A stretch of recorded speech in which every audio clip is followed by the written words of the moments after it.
Order to the cloud. Good morning. We're gonna record now. Good morning. And thank you everybody for being here. We were just talking about the current situation with Southern California and insurance and I'm gonna have you go ahead and start your presentation and then we can save questions for later or however you want to handle that. Thank you. Okay, wonderful. Well, my name's DEANNE Everton. I'm the Executive Director for Rebuilding Together Silicon Valley, and I'm glad to be here today with two of my colleagues, DELINDA and Val, and I'll let them introduce themselves and I'll get my presentation pulled up.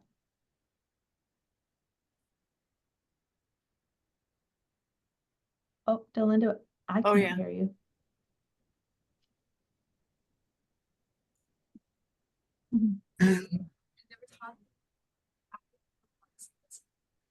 There, I hit the button. There you go. You should be good now. Did you guys introduce? No, we can't hear DELINDA. DELINDA's our new programs director. Sorry. Oh, there you are. Can you hear me now? Yeah. Yay. Okay. I clicked something. Yeah, I'm the new programs director here at Rebuilding Together Silicon Valley, and programs basically we're the side of the business that does the physical work and organizes the volunteers that do the work. So we have our own in-house team that does what we call safe at home repairs. We also deal with contractors and vendors, and then we also have a group of volunteers that come in and do rebuilding days and different projects for us. So that's the program side. Hi, I'm Valerie MITSUMORI. I am the outreach coordinator. I go into the communities and serve those, or try to serve those who are in need and, who need our services, and kind of learn more about, the residents and those who are in need and need our services. All right. Well, as I said, we're very happy to be here today, and I'm just going to share a little bit of an overview about who we are and what we do. And if you want to ask questions, we can do it during the presentation, or if you want to save them till the end, that's totally fine as well. So we are Rebuilding Together, and our mission is repairing homes, revitalizing communities, and rebuilding lives. And we are very well aware of the housing situation that we exist in the Valley, and so we feel like we play a very important role in the housing crisis, and have kind of our little piece of the puzzle that we work on. And basically, what we are about is helping keep people in their homes. So we know that there are a number of homes out there that are occupied by low-income homeowners. And if we can invest a little bit of money in that home to make it safe and healthy, it can remain as an affordable housing option for them for many years to come. And I like this. Oh, am I not in presentation mode? What are you guys seeing? We see your screen. We see your slide. Okay. All right. Good. Want to do full screen? Is it progressing? No. No? I think if you put it in present, it will show the full screen. Yeah. And it'd be a little better if you put it on slideshow from the beginning. Well, that's what I did, but it's so it's you guys still see why we rebuild? Yeah, we see that. Oh, because I'm looking at it and it's just moving right along. Okay, let me see what I can do here.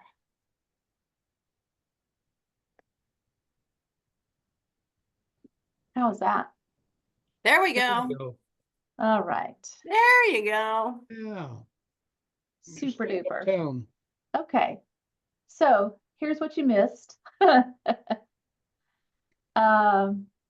Yeah, there's our little piece of the puzzle. So what we address basically is overdue critical repairs and safety and accessibility modifications. I'm moving my camera around. I don't know if you guys can see me or not. No, it's beautiful. I can see it. We can Okay. see it. Okay, great. All right. So the folks we serve have lived in their home typically for a number of years. Usually it's the home where they raised their family, and they have a pretty low average income. Our income guidelines are that they have to be at 80% of median income for Santa Clara County, but most of our clients are well below that. And the average age of our clients are mid-70s. And here are the income guidelines that we use, and we update those each year based on the numbers that come out from HUD, specifically again for Santa Clara County. So you can see that this is 80% of median income for one person is 102,000. So everyone we serve is, you know, if they live on their own, then they have to make below that, and then it goes up depending on the number of people in the home. But as you saw in the previous slide, our average household income is around 32,000. So most of them are down in this very low, extremely low income bracket. This is a family that we helped a couple of years ago, and I like to tell their story because a lot of times people think of our clients as people who have done something wrong. They've mismanaged their money or gotten themselves into some kind of trouble, and so they need some help to get out of that situation. But that's not generally the case. And this family is a great story because they represent so many of the folks in San Jose and Santa Clara County. They grew up in this area, went to high school locally, went to college. He joined his family's construction business, and they had 4 children and were quite successful. They bought a home, brand new development near Story Road at the time, back in the, I think, 40s or 50s, and had their children, and life moved on. And as their children became adults and moved out on their own, they had one daughter who had a chronic illness who had to move back in with them. They had another daughter who ended up passing away, and she had children that they had to help raise. And so, you know, their life took a drastic turn. And as they got older, they both started having their own health issues. And that happened about the time that they were ready to start thinking about retirement. And they had also started doing some remodeling on their house. And all of a sudden, there was no money to do any of that. And they were living in a home that was kind of half built. They had started the remodel, but not able to finish it for some time. And so we were able to step in and help them out. They did have to take out a second mortgage to help take care of their daughter. And so we brought in a group from Lowe's, and we were able to finish out their kitchen and their bathroom that had been gutted. We gave the whole exterior of the home a facelift and took care of some of the other minor repairs throughout the home, and really made it possible for them to live in a home that they were, again, proud of and could see themselves remaining in, and not be such a burden. So again, life kind of happened to them, right? And so now they can feel that home is going to serve them and be an asset for them as they continue to age. So our goal really is to help people age in place and not be stuck in place, not be stuck in an unhealthy situation, a situation where they have really no options and no way to make any improvements. And eventually we hope that with some help, they'll be able to thrive there as well. So I have some statistics, and this is kind of just some basis of where they come from. This County of Santa Clara did a survey back in 2016, and they're currently doing another one. I think it's just getting ready to close out. Yeah. And that they are asking a lot of the questions that help inform, why our work is important. And like I said, I'm going to share some of those statistics now. So the majority of our clients are older. We talked a little bit earlier about the average age of 74. Some of our clients are younger, but we all know it's very difficult to own a home as a younger person who's low income. It's pretty much impossible in this area. So it sort of defaults to being the older population. But if we look at our clients and we look at the statistics for the folks in our community who are over 65, 90% of them say that they prefer to remain in their home as they age, and they spend 90% of their time inside. And probably through the pandemic, I'm sure that was even greater than that. 75% of them own their own home. And we all know that the folks over 65 that population is growing like crazy. So in our area, 75% of our housing stock is over 30 years old.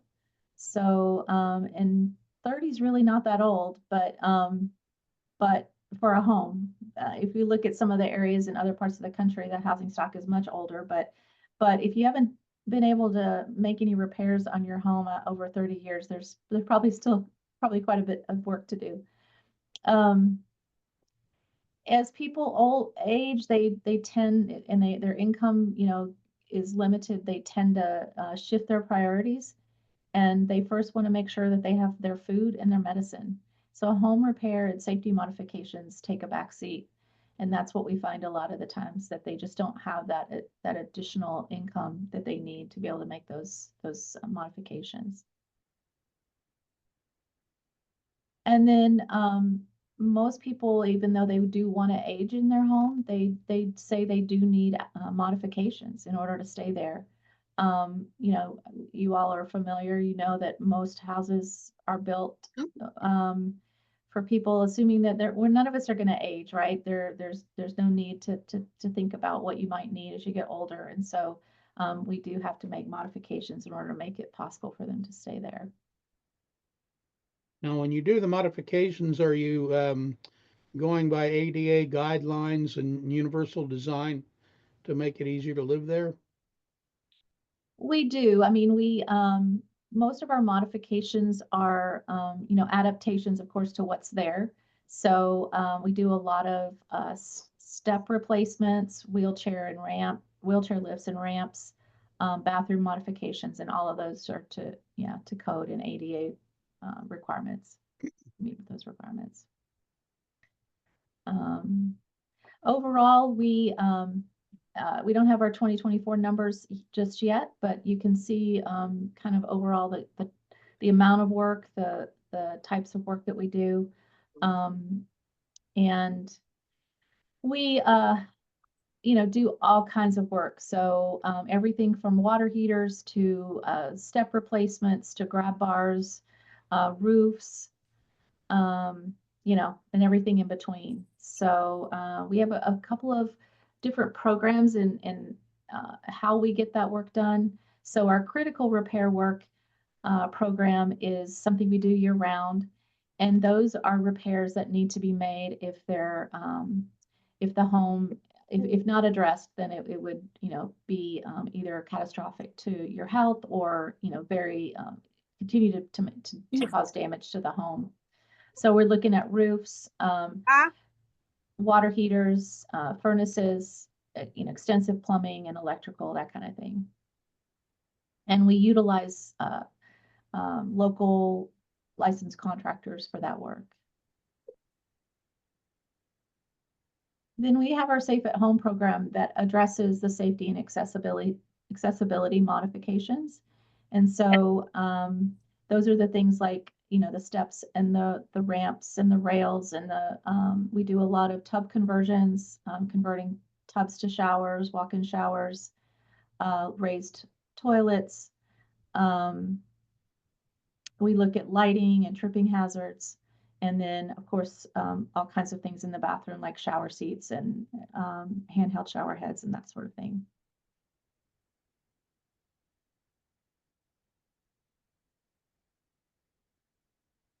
So some of the things that we do for steps for mobile homes, I know we were talking a little bit about that before we got started.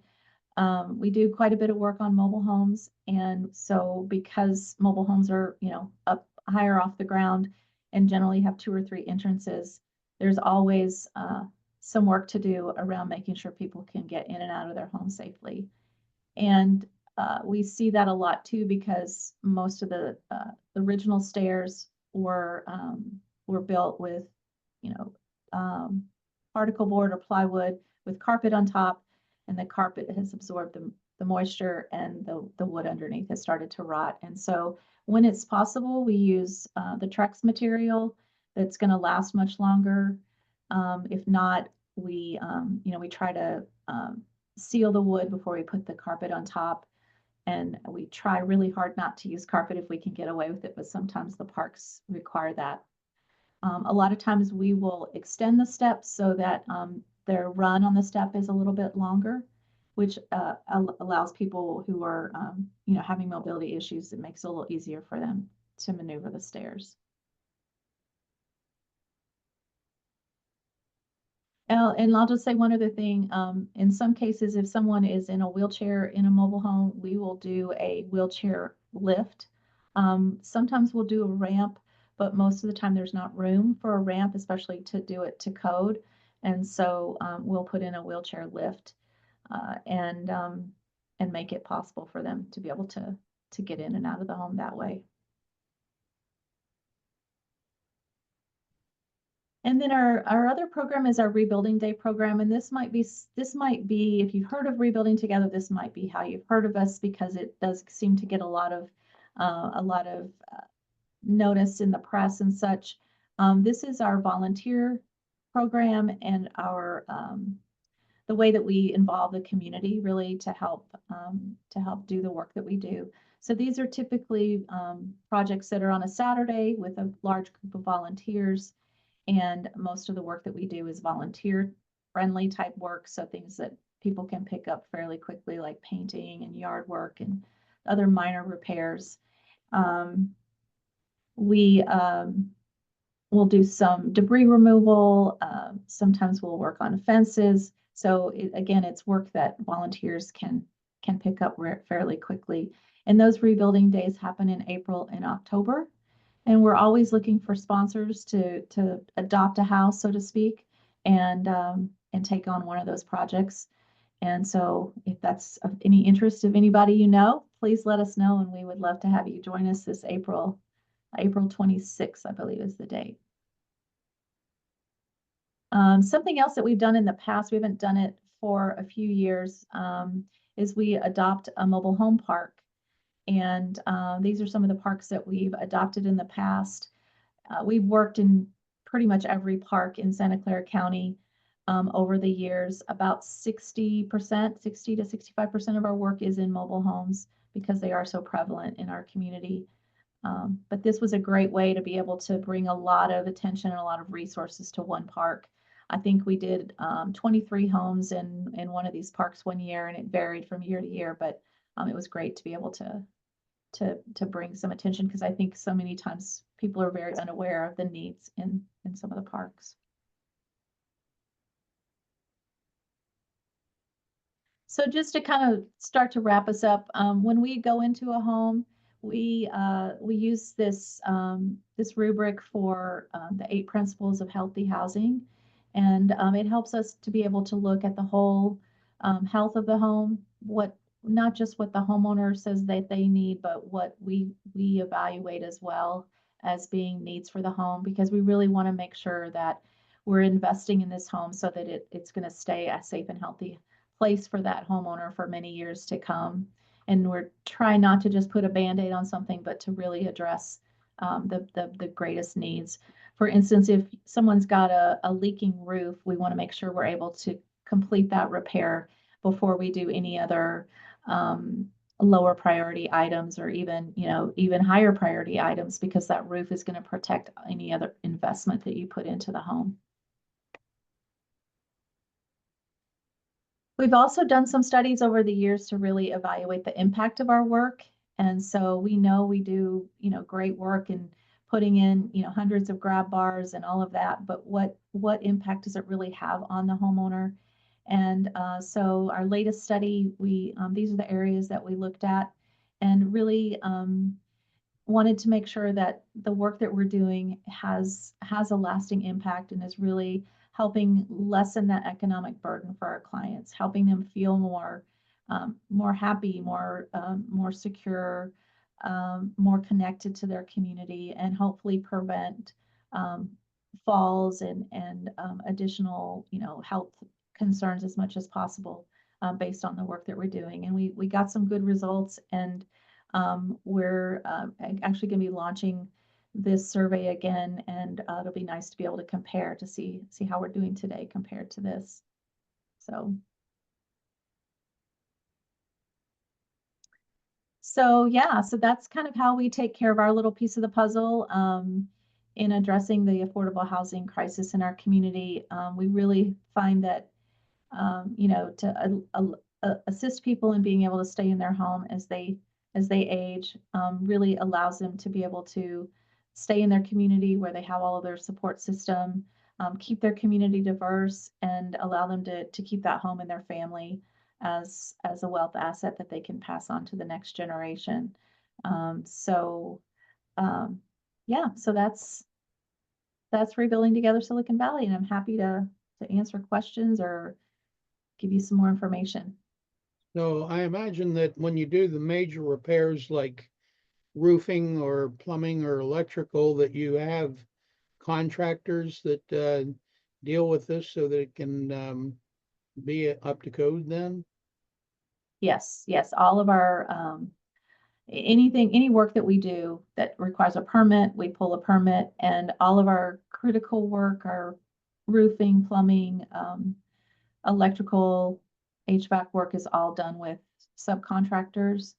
And then we, as Rebuilding Together, we also are a general contractor, and we have two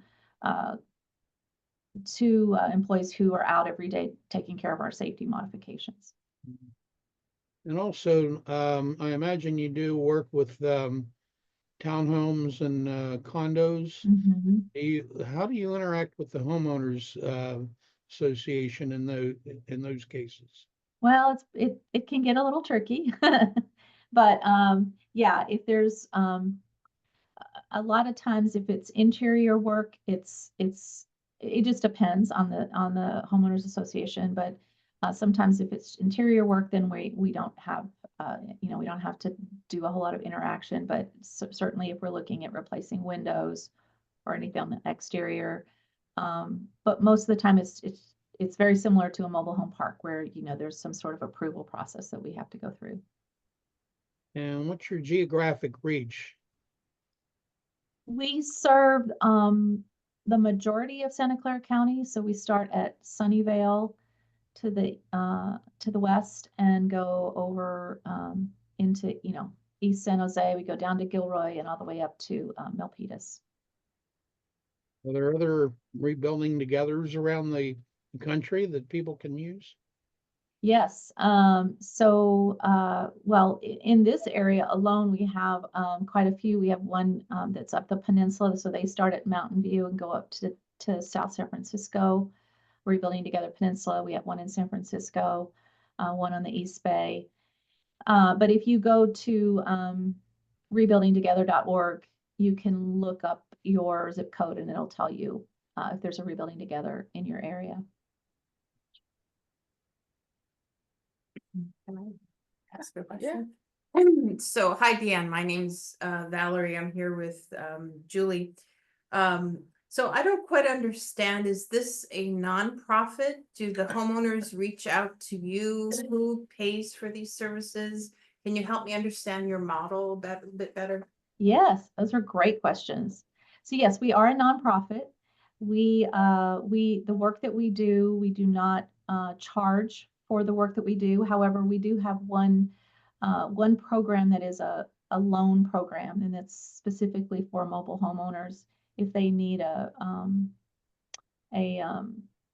large amount of work done on their home. We have a loan program that we can use to work with them, and it's a forgivable loan, no interest. So it's almost free. It's pretty darn close.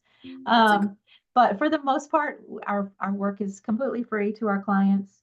Our funding comes from a variety of sources.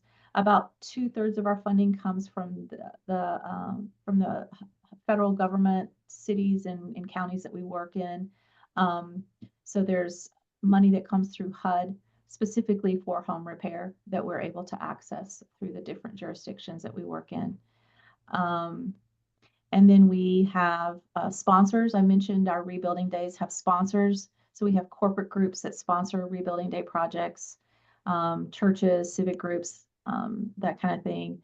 And then we have individual donors and grants. So it's a variety of other resources, but the goal is to be able to offer these services at no cost to the client. So what's the process for the client to connect with you and qualify for what you have available? Yeah, so our clients, they find out about us through a variety of ways, and Valerie, feel free to jump in because she's our outreach coordinator, if I miss anything, but she's out in the community on a regular basis, letting the community know about our work and trying to make sure that the clients that might need our services know about us. We also work with other, service providers in the community who work with low-income families, so that if they run across anybody that needs our services, they can refer them to us. But they apply to us. They can give us a call or go onto our website and download the application. And once they apply, then we will, just work with them through the process. We do a phone interview to kind of screen out to make sure that they do qualify and they have the type of work that we can address. And then, we go through the process with them. It's not an emergency kind of thing. It does take a little bit to get them qualified, do the assessment, collect bids, get approval from the city. So it's a process. So with manufactured homes, most things are required to talk to HCD in Sacramento. You're pretty savvy with that. We are. Yes. Yeah. It's the Housing and Community Development Department of the state of California, and they are the jurisdiction over mobile home, manufactured home communities. So Yeah, anytime we do anything, that's who we talk to. Yeah, you have to pull the permit through them versus the city. Yeah. Yeah. So if we see a family that has that's in a precarious situation with a need, and we do reach out to you, how can we, like, if mitigate that? I mean,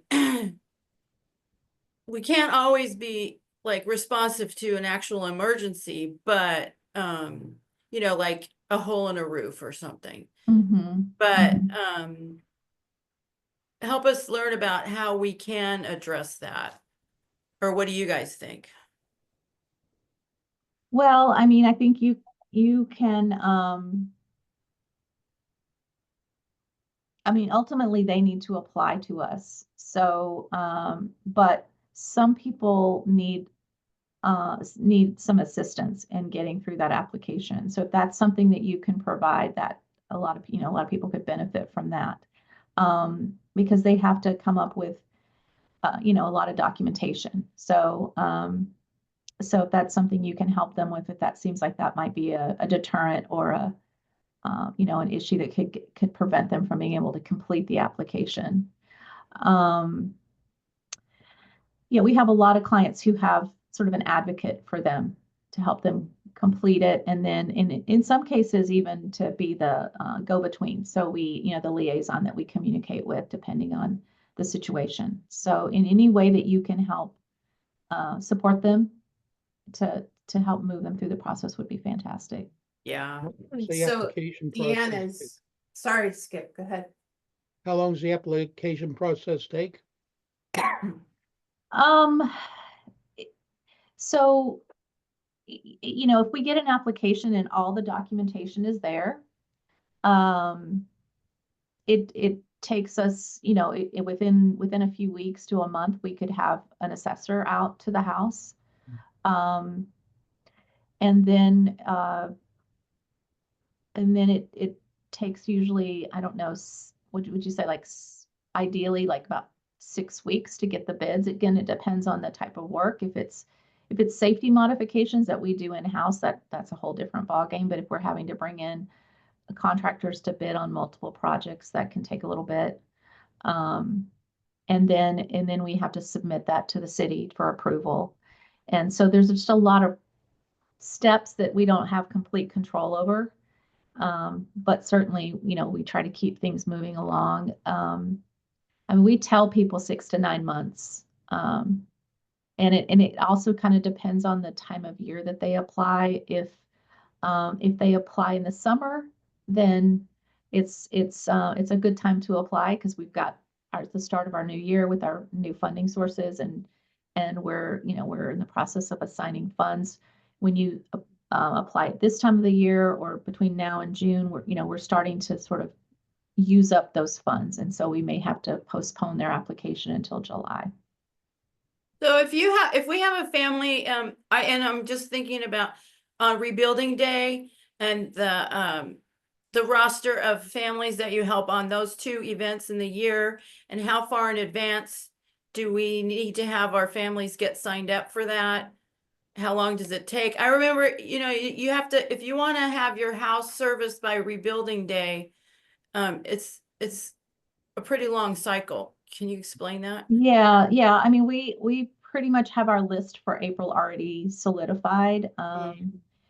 And we have room for a few more, but if we had our preference, we would have already made those decisions. Because we need to have, there's so many things we need to have in place before we can do that work in April.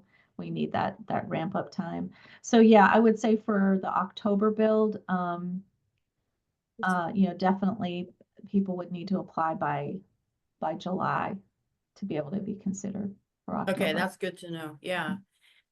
It's gonna, hi, this is Valerie again. So, I just am trying to help all of us as realtors understand how we can apply what we're learning today. So the most common situation I would see myself in, and where I could act as a liaison, is, I'm called to do a listing appointment.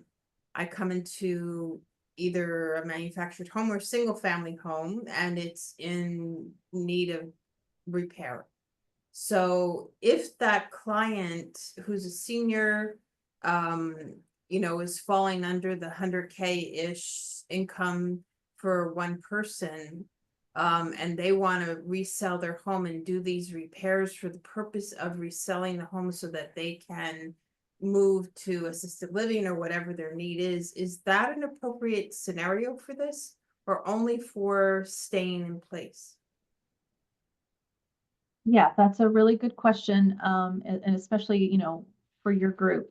So our repairs are meant to benefit the client if they're planning to stay in the home. In fact, they sign an agreement that if they sell within the next few years, that they repay us for the work that we've done, because our work is meant to be improvements or modifications to the home that will allow the homeowner to stay there. So for exactly how long is that? Well, the agreement is 2 years, so if they sell within the That's first 2 we years. can, yeah, Mhm. we can deal with that. Mhm. That's Yeah. 2 years that's reasonable. We can, any homeowner, because there's 2 things here. To provide a service to get the family to be able to age in place at a higher quality and more safe. And then that's the benefit for the family. Also, the benefit is the maintaining an actual market value for that family. Mhm. To families need to use their real estate asset as leverage to have to be able to face the decision of whatever they're facing to move on. They might have to go to a different location, whatever that is. They have to Mhm. use that real estate asset as leverage to be able to do that. And the highest and best market availability is what's indicated here. So, but 2 years, that's reasonable. That's doable. Mhm. Yeah. Well, I guess we're with just- emergency things, hot water heaters. Yeah. Go ahead. You know, Deanne, we're just, I think, I'm trying to understand the place this falls in our spectrum of skills so that we're working in sync with what the goals of your organization is. Mhm. And so, you know, the most common situation we find ourselves in is someone wants to sell their home. And we come to them and then we find that the home is in great deep need of repair. And so right now, what we generally have to, the way we have to approach that is there are contractors who will perform the work up front and then they get paid out of the sale of the home. Or, you know, the person has to take a personal loan or a home equity line of credit or something to make the repairs. So Right. that is not applicable to this. So your organization is serving basically senior homeowners to help them improve the safety and quality of their home during the duration of when they're living there. Correct. Mhm. Okay, so in this scenario, you know, what Julie is bringing up is we have a very large role as realtors in helping families preserve their wealth. Because oftentimes the parent's home, many times is the major asset for the family. Many Mhm. times children in this area can't even afford to purchase a home or have been priced out. And so making repairs with the intent that the seniors being served now, but down the road, they're eventually, basically what I'm saying is if they connected with you and received services from you, that they're now preserving the home from more decay, and they have the intent down the road, either, you know, they may pass away or they may sell the home. Is that also appropriate and in sync with what your organization wants to accomplish? That was a long Yes. question, I Mhm. know. I know. And, you know, because none of us really knows what's going to happen, right? I mean, Mhm. they all, you know, our clients sign that agreement saying that they, as far as they know, they're not planning to sell within the next couple of years, but things happen and sometimes that changes. But certainly it's, you know, I hope I'm addressing all of your questions, but, you know, the idea is that, the money that we invest in the home will, like you said, provide them with a safe place to live, but also, you know, improves the that asset, makes it more, you know, improves the integrity. It invests in that property so that it is a, it's not, it's, I mean, all houses are decaying, but it's, you know, doesn't have any active issues that are causing it to decay. And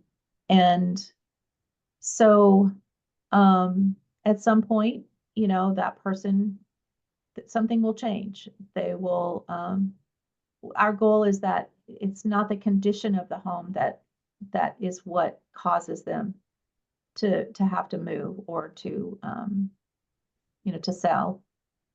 That is a constant, that they can count on their home being, you know, a good place, a safe place. And then if their health changes or something changes that they need to make a shift, they can.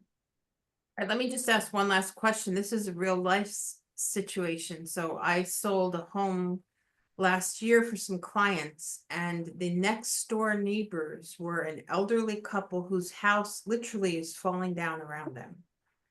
And it became an issue, obviously, with the sale. Mhm. And and of course it's a concern for the whole neighborhood, because as that property becomes a true eyesore, it affects the property values of all of the other neighbors. This couple obviously needs help and doesn't have any family to help them. Mhm. And so in a case like this, is this appropriate for me to pass their name and contact information to you and have you connect with them? What would be the best way to help a family like that? Because they obviously need a great deal of help, and looks like they probably fit within the model of what you're want to do. Mhm. So Yeah, I mean, go that, right and into that, what do we do? mhm, and you- maybe should that's we even a contact you? more likely Mhm. scenario of how how we might intersect, right? Mhm. But certainly, yeah, however you can get us connected, if you can chat with them and give them our information, or, I've done where I've seen, run across a house like that, and I'll just send them a brochure, that just kind of anonymously. But yeah, if there's a way to connect with them and let them know about our services, and, encourage them to call us. And if you're just not comfortable doing that, or you can't reach them, we'll send them a brochure. Just give us their name and address. So. Okay, sounds good. Thank Do you. you get Mhm. calls from adult services Mhm. like that? Yeah, Mhm. yeah, cause Yeah. yeah. Adult services, public guardian's office, code enforcement. Yeah. And so, you talked a little bit about the lead time, turnaround time. So for us in a conversation with a family, we can iterate all that. Do you have a checklist for the documents? Is Mhm. that, yeah? That's all part of the application. Mhm. And so we That's could on the website. utilize, yeah, go ahead. That's on the website. It is. Mhm. There's a tab that says how to apply, and it's all there. Yeah, because we could utilize that as a talking point tool. Mhm. So Lin, hi, do you have a question? Oh, can't hear you. She's muted. Okay. There you Wow. Hi. Hi. First of all, this is a wonderful idea, and sorry, it's been a little crazy. We're dealing with a theft at one of our 4,700 square foot listings. So no, I mean, Okay. apparently it's the rage now for young people to identify vacant, beautiful homes and just come in and have a big party and ruin Have a it. party. Yeah, we're dealing with police Lovely. the full 9 yards, but Wow. a couple of things. Julie, you were talking about a couple of times a year, because the Silvar used to have, we would go get in volunteer groups and be assigned to go to a couple of senior homes. Is that with you guys? No, That was something different, right? But do you, all the local boards used to have that, where it was oh, RSVP, Right. Realtor Volunteer Service Yes. Program, where once a year they would have the volunteers get together and do minor repairs and Yes. things like that. But that's even way lower than what Rebuilding Together does. Okay, got it. All right. Yeah, because I was a part of that for many years. I don't see them doing it anymore. No, they dropped the. yeah. Of- Deanne, do you have a contingent of realtors in your cache of volunteers? We do have some, yes. Yeah, always Well, love to have we could more. probably step up that. Well, I'm just, I guess my question is that because you already have, like, I'm assuming the system, the staff, and I just saw your website and was very impressed with it. Do you have jobs that, like, if we got together a group of agents, can go and do more simpler tasks, or is that just something different? Because I don't know the reason why we don't do the RSVP anymore. I'm assuming it's because we don't have the manpower. You always need manpower to organize these. It is a big thing to organize, but because you already have a system and we have connection with the agents, I wonder if we could do like something similar where, because I remember we went in and some of them like had issues like just turning the mattresses or Cleaning the changing light. windows. What's that? Cleaning the windows. Cleaning- Everybody wanted that. Cleaning I windows. need that. Yeah, changing light bulbs. I'm just thinking of, things, but I don't know. So I'm just throwing that out there. Yeah. So that's our Rebuilding Day program that we have twice a year, in April and in October.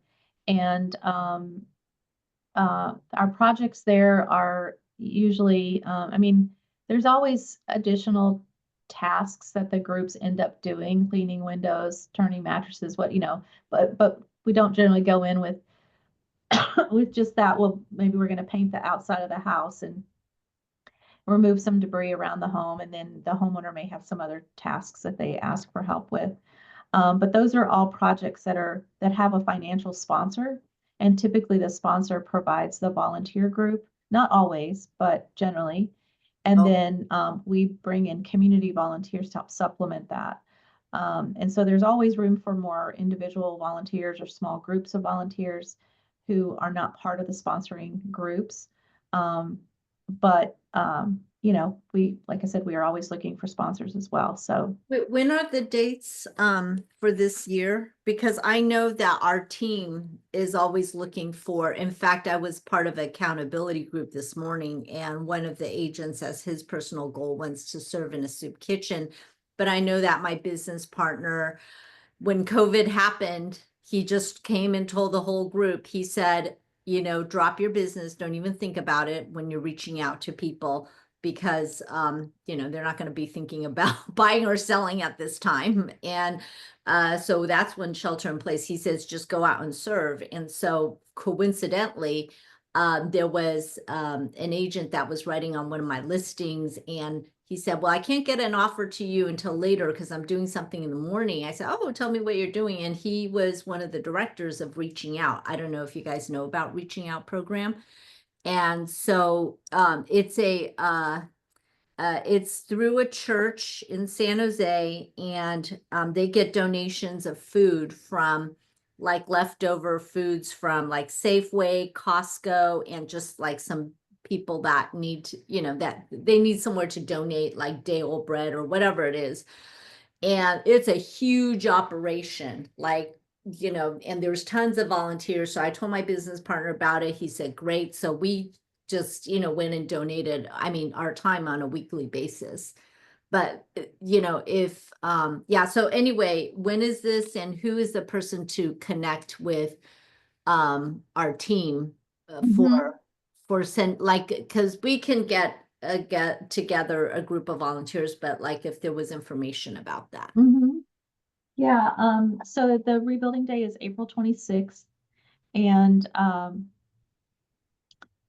think we've already opened up the volunteer signups, but if your group was interested in potentially sponsoring, I can put you in touch with Elena, our development director. So I don't know, Lynn, if you want to put maybe your contact information in the chat, Oh, okay. and then I'll connect you to. Okay, sounds good. And then what is the one in October? The one in October it's the fourth Saturday in October. Either one of you know the date offhand? I don't know. I'm typing now, so I can't look at the same time. Yeah. October 25th. Oh, October 25th. Okay. DeAnne, hi, this is Valerie again. So I'm a Keller Williams agent, and I just want to let you know that every year in April, every single Keller Williams office participates in what we call Red Day, which is a one-day, community, all the agents do community service on that day. And so each office typically acts as the sponsor for a project and also provides the manpower for that project. And so I know our office, every year we just choose a different nonprofit to help with. Right. So for you to source volunteers for this, Keller Williams offices are a great way because usually by this time of year, February, they're starting to make the decision about who they're going to do that with. And it's an annual event, and we're very well organized and well funded for that. So if you need help, that is a good brokerage to connect with. Do you have any KW connects right now? We do. We've had a couple of Keller Williams offices sponsor projects with us in the spring. So a lot of times it's just syncing up the day, because they don't always want to work on our day because they have their day, which I totally get. So, but we've been successful a couple times. Yes. Yeah, it's usually, I think, the third Thursday of April. And again, as I said, what happens is each office usually, somebody in the office winds up having some personal connection with some nonprofit, and everybody just gets organized around that. But it changes every year. And so if you really want to connect into, but this is something Keller Williams is extremely dedicated to and strongly behind financially. So if you want to connect to a regular source of annual help for this, we love that in our brokerage, is that we try to go back to organizations that we've worked with from year to year, because we want to build that long-term relationship with them. And this is a great way for you to know that every year you're going to have, a certain amount of brokerages and money and volunteers that are going to be there to take care of, maybe 10% or something of what your efforts are. So I just want to let you know that it's tap into it. Yeah. And is it, how would be I mean, because like I said, we've worked with a couple of different groups. Is it, if we wanted to explore other possibilities, would we just call the individual offices? So I would just call, get literally just Google the Keller Williams offices, Santa Clara County, and get a list of the brokerages. And when you call, you want to ask for the team leader. So that team leader is the person who organizes this. We call it a red day because the color of the brokerage is red. That's where that comes from. And now would be the time, January and February is the time to make that connection, because they're now starting to organize that. And I would just ask for the team lead, let them know who you are, and you're looking to make a connection with a brokerage for them to sponsor it's a dual thing. They sponsor it for the money side of it, so for the materials and that type of thing. And then they also provide the labor.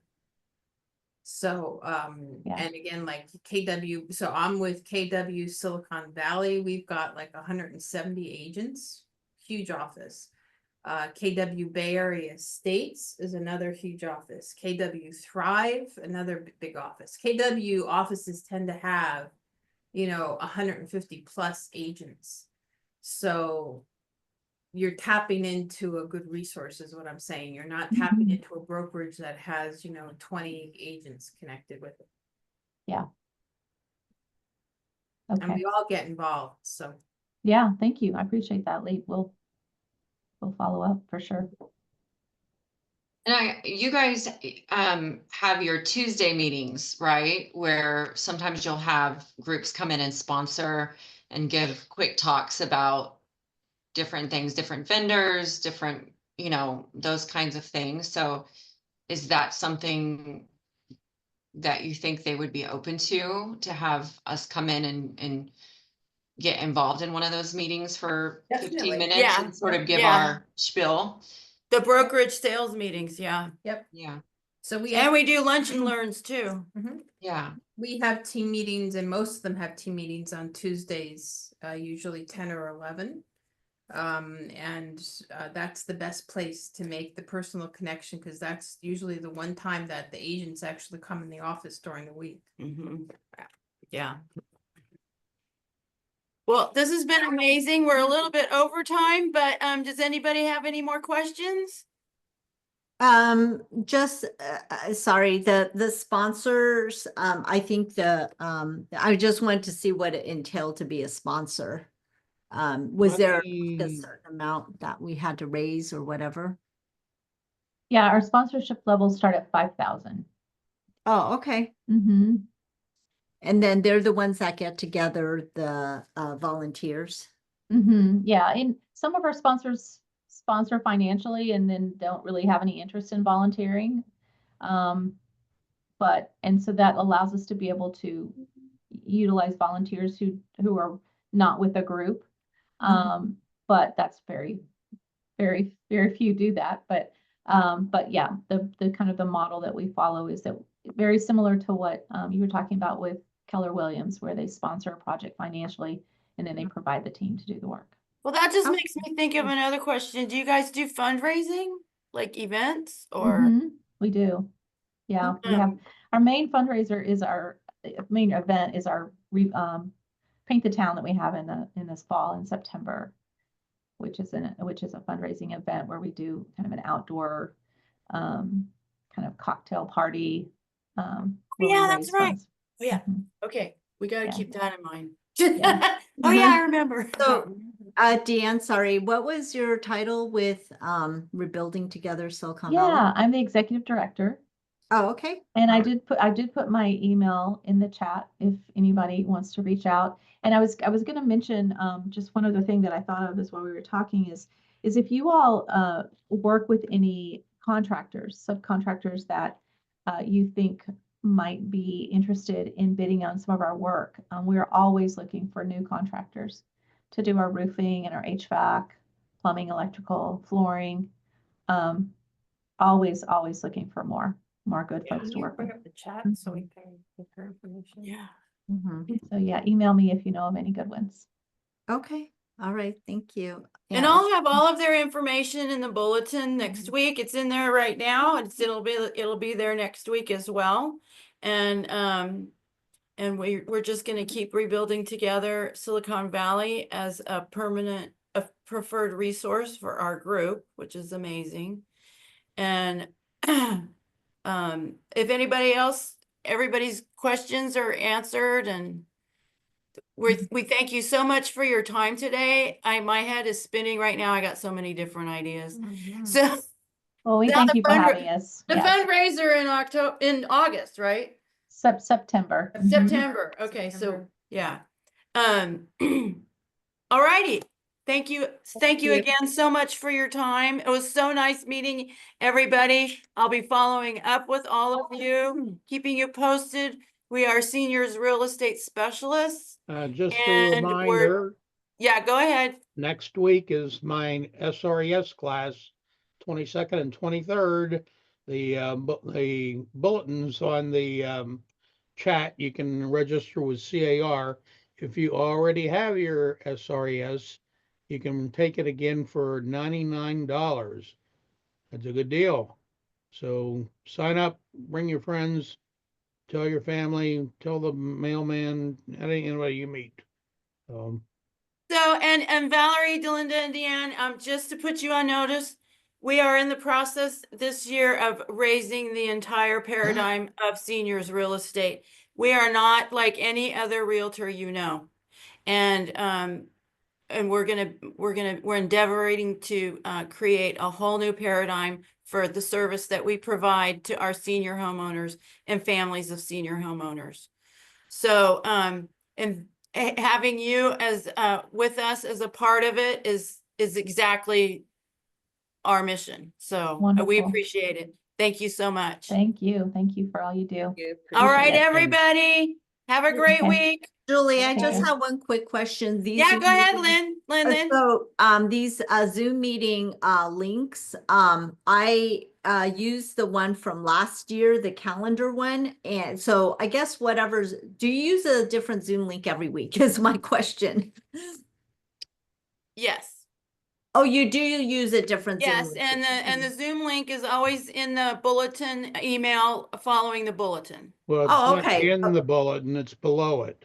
It's below, Right, the yeah. email says that, yeah. Yeah, okay, thank Yeah. you. All Because right. do is that calendar invite, and I did one for last year and it seemed to work every time I went in, and then for Well, some. probably, yeah. So Yeah. I'll update that and streamline it. Okay, thank you so much. Thank you, Appreciate and it. thanks, everybody. Okay, Have a bye-bye. good week. Bye-bye. Bye.